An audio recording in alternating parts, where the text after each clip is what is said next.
पर्वतमालाओं, तुम भी आज सब मौन हो। तुम्हारे हृदय से फूटती हुई जलधाराएं सब तब सी गई हैं, जो कभी हवा के चलने के साथ घुंघरू की तरह बज उठती थी। क्या सती माता सब कुछ अपने साथ ले गई? क्या सब कुछ अपने साथ ले गई सती माता? सब कुछ अपने साथ ले गई। सब कुछ ले गई। माता हमको अनाथ कर गई। अब हमारे कौन भोजन की चिंता करेगा? अब कौन हमारे सोने जागने की चिंता करेगा? हे माता, हमसे बिछड़ने से पहले तलगिए तो सोचा होता। इन शिवलिंगों का कौन ध्यान रखेगा? इस नदी का कौन ध्यान रखेगा? इस पृथ्वी का कौन ध्यान रखेगा? भगवान शिव शंकर की कौन चिंता करेगा? हे माता, हे माता। माता ने कदाचित प्रभु का वो विरहाकुल रूप देखा होता तो वास्तव में पछतावा होता कि वो प्रभु इच्छा विरुद्ध दक्ष महल क्यों गई। ना वहां जाती, ना विनाश लीला होती और न कैलाश सूना होता। हे माता, अब हम अनाथ किसकी ममता की छांव में पलेंगे। नारायण नारायण नारायण नारायण नारायण। तुम सब देवी सती को अत्यंत प्रिय हो।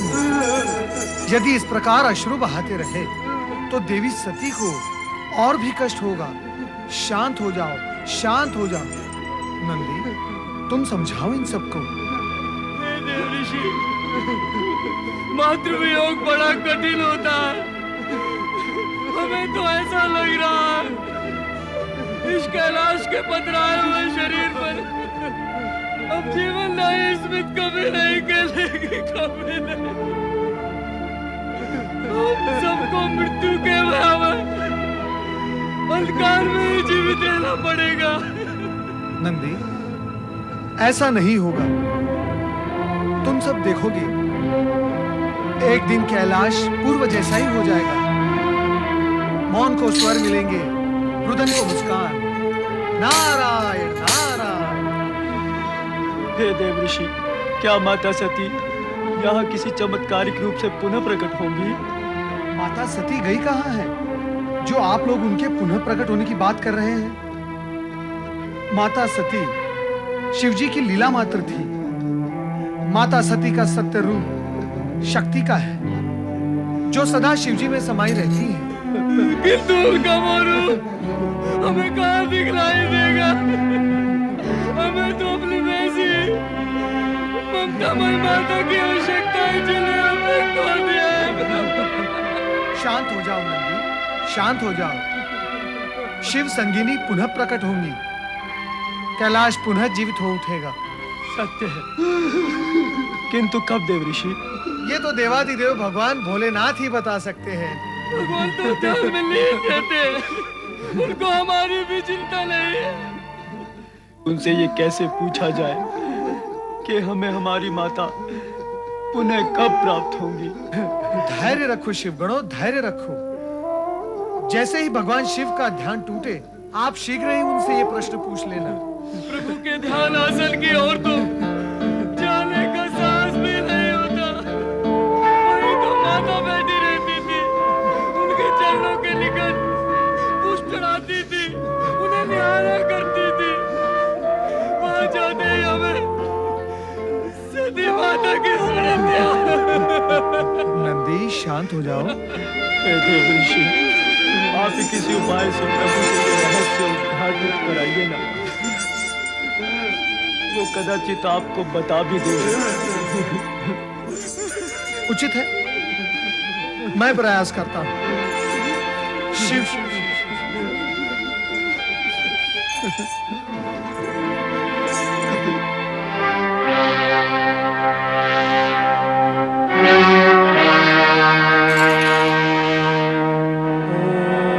ओम नमः शिवाय। हे विश्वेश्वर, नारद का अभिवादन स्वीकार करें।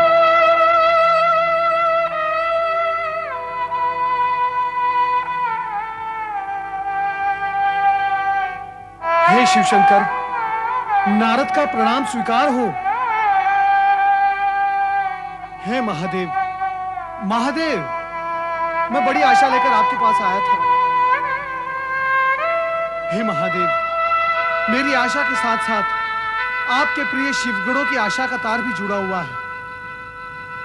यदि आप एक बार अपने नेत्र खोलकर माता सती के विरह में रोते हुए, अश्रु बहाते हुए शिवगणों को देख लेते, तो आपका मन भी मेरी तरह द्रवित हो उठता। तो उचित है, आप मेरी नहीं सुनेंगे, ना सुने, परंतु मैं निराश मन होकर आपसे दो शब्द सुनने की आशा में यहां वहां भ्रमण करता रहूंगा। नमः शिवाय, ओम नमः शिवाय। हे नारद, हमारे परम भक्त होकर क्या तुम ये भी नहीं जानते कि कैलाश से कोई निराश मन नहीं होता? महेश्वर, आप सर्वज्ञ हैं, सर्वव्यापी हैं। इससे पूर्व कि आप पुनः अपनी ध्यान मुद्रा में चले जाएं, कृपया आप मेरी जिज्ञासा, जो आपके प्रिय शिवगणों की भी है, उसे शांत करें, उसका समाधान करें। अब ये न पूछ बैठिएगा कि हम सबकी जिज्ञासा क्या है। नारायण नारायण। क्या है? माता सती के जाने से कैलाश ही नहीं, सारा संसार शोकमग्न हो गया है। नंदी, भृंगी, आपके प्रिय शिवगण रोते बिलखते एक ही प्रश्न पूछ रहे हैं कि माता सती नया अवतार लेकर कब प्रकट होगी, कब प्रकट होगी? विधाता के इस रहस्य को मैं कैसे उद्घाटित कर सकता हूं नारद?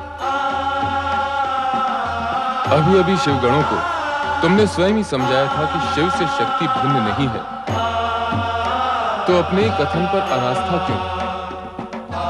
हे नारद, शिव शक्ति की एकात्मकता ही सदाशिव है। जब जब सृष्टि में शक्ति के नारी रूप की आवश्यकता होगी, तब मेरे सदाशिव विग्रह रूप के अंदर एक से दो होने का संकल्प उदित होगा, तभी शक्ति मूर्त रूप में सामने आएगी।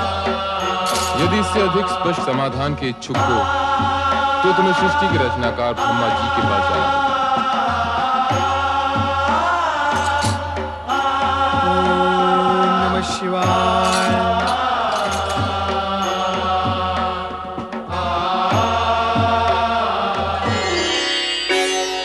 कुछ भी स्पष्ट नहीं हुआ। माता सती के आगामी अवतार के विषय में भगवान भोलेनाथ ने कुछ कहा? केवल इतना ही कि कदाचित परमपिता के पास इस प्रश्न का उत्तर हो। अतः शिवगणों, निराश होने की आवश्यकता नहीं। मैं परमपिता के पास जा रहा हूं। कदाचित तुम्हारे इस प्रश्न का उत्तर उनके पास हो। नारायण नारायण। अरे ओम नमः शिवाय, ओम नमः शिवाय, ओम नमः शिवाय। नारायण नारायण। परमपिता ब्रह्मा, माता सरस्वती, अपने पुत्र नारद का प्रणाम स्वीकार करें। नारद, तुम यहाँ क्या जानने आए हो, ये मुझे भली भांति ज्ञात है, किंतु जिस विषय पर स्वयं शिवजी मान रहे गए, उसे मैं कैसे बता सकता हूँ? किंतु परमपिता, भगवान शिवशंकर ने ही तो मुझे आपके पास अपनी जिज्ञासा शांत करने के लिए भेजा है। अच्छा,